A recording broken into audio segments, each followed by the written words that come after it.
Indian association के 41वें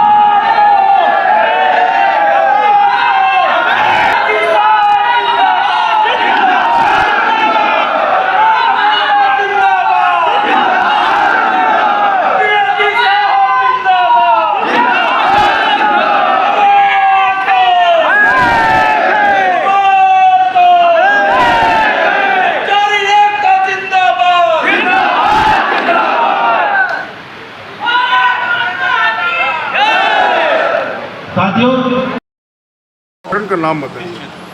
मैं जमालुद्दीन गुड्डू गोरखपुर क्षेत्र से अध्यक्ष पद प्रत्याशी हेतु कर्मठ, ईमानदार, संघर्षशील, नैतिकता के आधार पे युवाओं को लेके मैं अपना संघर्ष कर रहा हूँ। सर ये बताइए, आज मंत्री जी भी आ रहे हैं तो क्या कुछ मांग भी आप लोग रखेंगे? नहीं, मंत्री जी हमारे आज के कार्यक्रम के 41वें अधिवेशन के चीफ गेस्ट हैं, उनका हम सम्मान करेंगे, न कि उनसे कोई डिमांड मांग रखेंगे। सर ये चुनाव जो आप पहली बार लड़ रहे हैं या पहले भी इसके पहले मैं 2 बार जनपद मंत्री रह चुका हूँ, 1 बार गोरखपुर क्षेत्र से कार्यकारी अध्यक्ष का नेतृत्व कर चुका हूँ। क्या लग रहा है आपको कि आपके प्रतिद्वंदी मेन कौन है? नहीं, मेरा कोई प्रतिद्वंदी नहीं है। मैं चुनाव लड़ रहा हूँ, चुनाव जीत भी रहा हूँ, वन साइडेड चुनाव जीत रहा हूँ, क्योंकि अपने संघर्षों के बल पे मैं चुनाव जीत रहा हूँ। क्या कहना चाहते हैं आप अपने संगठन के लिए? अगर देना चाहें। नहीं, हमारे कैडर को आप लोग मीडिया के माध्यम से हमारे कैडर को हमेशा सहयोग और सम्मान मिलता रहा है, मिलता रहेगा। जीतने के बाद संगठन के लिए क्या करना चाहेंगे? जीतने के बाद संगठन के लिए पहली बिंदु हमारी ये होगी कि OPS हम लोगों के लिए हमारा पहला मुद्दा होगा। और हमारे जो नौजवान, हमारे कर्मठ, ईमानदार जो हमारे भाई हैं, संगठन के सदस्य हैं, उनके आन मान सम्मान के लिए हमेशा खड़ा मिलूँगा।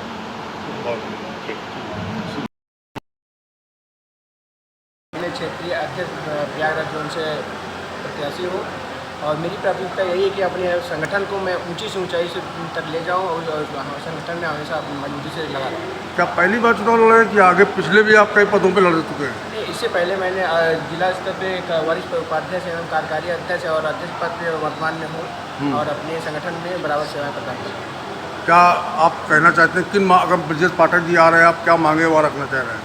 हमारी अब यही संगठन की मांग है उनकी, हमको लोग OPS हो जाए, क्योंकि OPS ही हमारी बुढ़ापे की सहारा लाठी होगी। और क्या कहना चाहते हैं आप अपने संगठन के लिए? कुछ कहना चाह रहे हैं? हम संगठन के लिए यही कहना चाहेंगे कि हम लोग अपनी एकता को इस तरीके से बनाए रखें कि आने वाली किसी भी प्रशासन के सापेक्ष अपने किसी भी कार्य को जो उचित है उसको करवाया जा सके आसानी से और मौजूदगी के साथ। ठीक। इस पद पे आप चुनाव लड़ रहे हैं और क्या आपकी प्रमुख प्राथमिकता है? हम देवी पाटन मंडल के क्षेत्रीय अध्यक्ष, वर्तमान भी प्रत्याशी, और मेरी सेवा जो है 28 मई 2028 सेवानिवृत्त है। और हम ये चाहते हैं कि अपने संघ के सदस्यों का सहयोग करें, मेरी सबसे बड़ी यही है। और संघ के प्रति हम हमेशा जागरूक रहें और फिर भी रहेंगे और सभी सदस्यों का सहयोग करेंगे, यही मेरी प्रार्थना पहली प्राथमिकता है। सर आप पहले भी चुनाव लड़ चुके हैं या पहली बार लड़ रहे हैं? नहीं, पहली बार लड़ चुके हैं, वर्तमान में भी है और पूर्व प्रत्याशी भी हैं। अगर आप चुनाव जीत जाते हैं तो संगठन के लिए क्या पहला कार्य करेंगे? सबसे पहले अपने सदस्यों के हित में कार्य करेंगे, मेरा सबसे पहला उद्देश्य यही है। आज जो कि ब्रजेश पाठक जी आपके चीफ गेस्ट हैं जी आए हुए हैं, क्या कोई अपनी मांगों को लेके आप उससे बात कर रहे हैं? बस हम यही चाहते हैं कि हमारे कर्मचारियों को जो नई पेंशन योजना है वो बहाल की जाए, पुरानी पेंशन लागू की जाए, बस यही हमारी मांग है, बाकी कुछ। क्या कहना चाहते हैं हमारे माध्यम से संगठन के लिए? हम ये चाहते हैं कि हमारे संगठन का नाम हो, जैसे चल रहा मिनिस्ट्री एसोसिएशन, उसका नाम दिन पर दिन बढ़ता रहे और हमारे सदस्यों का कल्याण होगा। सर अपना नाम बता दीजिए। लक्ष्मण किशोर मेहरोत्रा। ठीक सर, नंबर तो आपका है। किस पद पे आप चुनाव लड़ रहे हैं और क्या नाम है आपका? जैसे कि आप लोगों को पता होना चाहिए कि हमारे संगठन का मिनिस्ट्रियल एसोसिएशन का 41वां महाधिवेशन, जो कि बहुत दिव्य और भव्य आप लोग देख ही रहे हैं, तो मैं जनपद प्रतापगढ़ का जिला अध्यक्ष हूँ और यहाँ पे प्रयागराज मंडल की तरफ से क्षेत्रीय अध्यक्ष पद हेतु प्रतिभाग कर रहा हूँ। और प्रयागराज मंडल से बहुत से हमारे साथी आए हुए हैं, प्रदेश से तमाम लोग आए हैं कोने कोने से, और सबका पूर्ण समर्थन मिल रहा है। आशा ही नहीं है, पूर्ण विश्वास है कि विजयश्री मिलेगी। क्या अगर आप चुनाव जीत जाते हैं तो आपकी प्राथमिकताएं क्या होंगी पहली संगठन के प्रति? संगठन के प्रति हमारे जैसे परिवार सहायता प्रमाण पत्र होता है, उसको हम 100% सभी सदस्यों का बनवाना चाहेंगे, और स्थायीकरण हो गया उसको कराते हुए, और सदस्यों को अन्य लाभ जो हैं सब दिलवाने की प्राथमिकता होगी। और सुसज्जित इस समय सरकार की नीति चल रही है डिजिटल इंडिया, तो सबकी DSC बन चुकी है। हम चाहेंगे कि वो सबके लिए कंप्यूटर सिस्टम उपलब्ध कराएं और सुसज्जित हमारे कर्मचारियों के बैठने की व्यवस्था है। हमारे माध्यम से संगठन क्या कहना चाहते हैं? हम संगठन से यही अपेक्षा करेंगे कि चाहे जो पदाधिकारी चुना जाए वह सुस्त ना बैठे, अपने दायित्वों के प्रति जागरूक रहे और हमारे सदस्यों का हर वर्क करवाते हुए उनको सम्मान देने की पूरी निष्ठा से अपना वर्क करते हैं। ठीक है, धन्यवाद। किस पद पे आप समय है या चुनाव लड़ रहे हैं, क्या है और क्या प्राथमिकता है आपकी? मैं यहाँ अतिथि के रूप में हूँ, उत्तराखंड लोक निर्माण विभाग मिनिस्टर से यहाँ पे आया हूँ।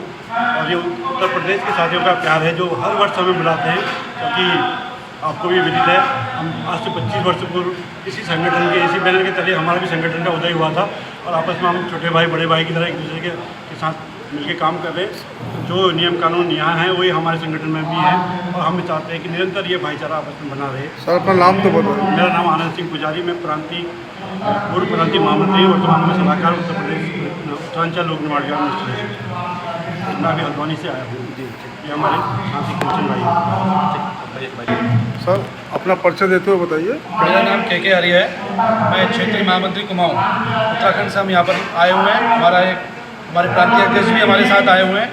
जब हमारा कोई प्रोग्राम होता है उत्तराखंड में तो उसमें हमारे उत्तर प्रदेश के जो साथी हैं, जो हमारे अध्यक्ष और जो मंत्री हैं, वो भी वहाँ पर उपस्थित होते हैं। और ये उनका प्यार हमें वहाँ से खींच के यहाँ पर लेकर आए हैं।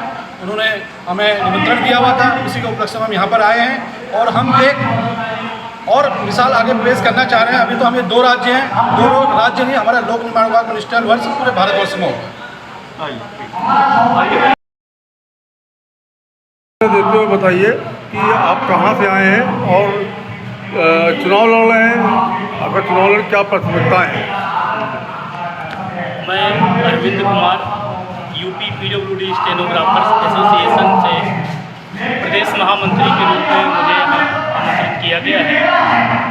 मैं उत्तर प्रदेश मिनिस्ट्रियल एसोसिएशन के 41वें द्विवार्षिक महाधिवेशन पर इस एसोसिएशन को हार्दिक बधाई और शुभकामनाएं देता हूं। इनका चुनाव है, मैं चुनाव में निर्वाचित होने वाले सभी पदाधिकारियों को अग्रिम बधाई देता हूं। बहुत बहुत धन्यवाद। मेरा नाम डॉक्टर मंजीत सिंह पटेल है और मैं all India NPS employees federation का राष्ट्रीय अध्यक्ष हूँ। और all India NPS employees federation पूरे देश में 98.5 लाख केंद्रीय और राज्य कर्मचारियों की पुरानी पेंशन बहाली के लिए एक आंदोलन चला रही है, जिसका नाम है national mission for old pension scheme Bharat. और national mission for old pension scheme Bharat के बैनर तले आगामी 9 नवंबर को एक बार फिर से दिल्ली में महारैली रखी गई है। उस महारैली में अलग अलग स्टेट्स के, राज्यों के, केंद्र शासित प्रदेशों के कर्मचारी संगठनों से ये अपील करने के लिए हम निकले हुए हैं कि 9 नवंबर को सबकी सहभागिता हो, तो भारत सरकार पर पुनः एक बड़ा दबाव बनाया जा सकेगा ताकि पुरानी पेंशन की बहाली संभव हो सके। आज यहाँ आने का कारण भी यही रहा है। आज उत्तर प्रदेश PWD जो मिनिस्ट्रियल एसोसिएशन है, ये अपने शतक से केवल 1 रन दूर है। 100 साल पूरे करने वाले हैं ये लोग अपने अगले साल अपने संगठन के, और ये उनका 41वां द्विवार्षिक प्रांतीय सम्मेलन है। और इसमें आज हमारी उपस्थिति की मुख्य वजह यही है कि PWD मिनिस्ट्रियल एसोसिएशन के सभी क्रांतिकारी साथियों से अपील कर सके कि 9 नवंबर की रैली को बढ़ चढ़ करके सफल बनाए ताकि भारत सरकार पुरानी पेंशन बहाली की तरफ अग्रसर हो सके। अभी आपने बोला कि जो है आप जो है नवंबर, बिल्कुल हमारे सभी साथियों ने जब वो आए मंच पर, उसके बाद सबने पेंशन पेंशन के नारे लगाए और उन्होंने मुस्कुरा करके कहा इस मुद्दे पर बहुत सारी बातचीत चल रही है पहले से ही, जितना भी संभव समाधान है सरकार करने की कोशिश कर रही है। मैं आपको इसके माध्यम से ये भी बताऊं कि देखिए उत्तर प्रदेश की स्थितियाँ थोड़ा अलग है। अलग इसलिए क्योंकि यहाँ 2005 से पुरानी पेंशन खत्म तो कर दी गई, NPS लागू तो कर दी गई, लेकिन 8-10 साल तक लोगों का NPS का भी पैसा कटा ही नहीं। तो NPS लागू करना ना लागू करना दोनों एक ही बात हो गई। जब पैसा ही नहीं कटा तो काहे का NPS? लोग रिटायर होने वाले हैं, उनको चाहिए old age social income security की गारंटी के तौर पर पेंशन की गारंटी। तो सबसे बड़ी समस्या ये है कि उत्तर प्रदेश के कर्मचारियों को पेंशन तो मिलेगी। अब चाहे सरकार पीछे से पैसे का रिफंड करके, पैसे का एक्यूमुलेशन करके उसको मैनेज करे, वैसे हो, या फिर सीधे सीधे ओल्ड पेंशन स्कीम को बहाल करके करे।